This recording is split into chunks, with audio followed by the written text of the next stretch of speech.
করে দিবে। হাজরিন, এখন বলেন আমাদের জিকির করার দরকার আছে কিনা? আজকে আমাদেরকে হায়াত দিয়ে এই মজলিসে এনেছেন কে? আমাদের জীবন দিয়েছেন কে? জীবন চালাতে গেলে আমাদের সহধর্মিণী স্ত্রীর প্রয়োজন দিয়েছেন কে? জীবনে চক্ষু শীতল করার জন্য, অন্তর প্রশান্ত করার জন্য ছেলে সন্তানের প্রয়োজন দিয়েছেন কে? হাজরিন, শুধু তাই নয়, আসুন আমরা মানুষ হিসাবে এই রবের কতটুকু ইবাদত করা দরকার, এই রব, এই আল্লাহ আমাদেরকে কতটুকু ভালোবাসেন, এটা আজকে আপনাদেরকে আমি একটু বুঝাতে চেষ্টা করবো। ওয়া তাওফীকি ইল্লা বিল্লাহ।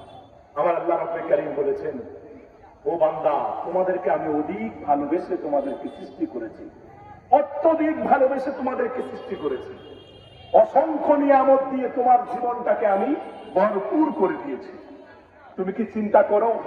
আমার আল্লাহ বলেছেন, বান্দা তুমি আমি কেমন ওইটা নিয়ে চিন্তা করো না, বরং তাফাক্কারু ফি খালকিল্লাহ, তুমি আমার সৃষ্টি নিয়ে একটু চিন্তা গবেষণা করো, তাহলে আমি আল্লাহর রুবুবিয়্যতের প্রমাণ তুমি তোমার প্রত্যেকটা ইঞ্চিতে ইঞ্চিতে খুঁজে পাবে। বললে সুবহানাল্লাহ।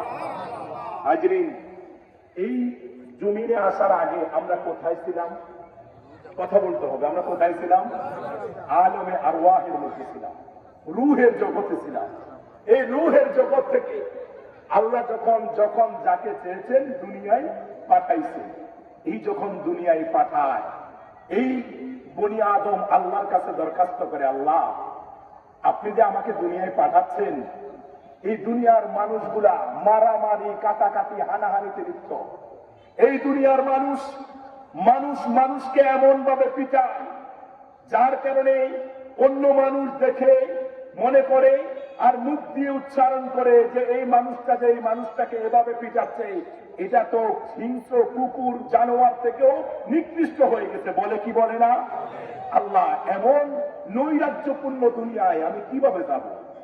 আমার আল্লাহ বলেন, বান্দা তোমাকে আমি দুনিয়ায় পাঠাচ্ছি, তোমাকে আমি কোন প্রক্রিয়ায় দুনিয়ায় পাঠাচ্ছি? বাবারা একটু খেয়াল করেন। আমার আল্লাহ বলেন কুরআনুল কারীমের মধ্যে, সুম্মা খালাকনাল নুতফাতা আলাকা ফাখালাকনাল আলাকাতা মুদগা ফাখালাকনাল মুদগাতা ইযামা ফাকাসাউনাল ইযামা লাহমা।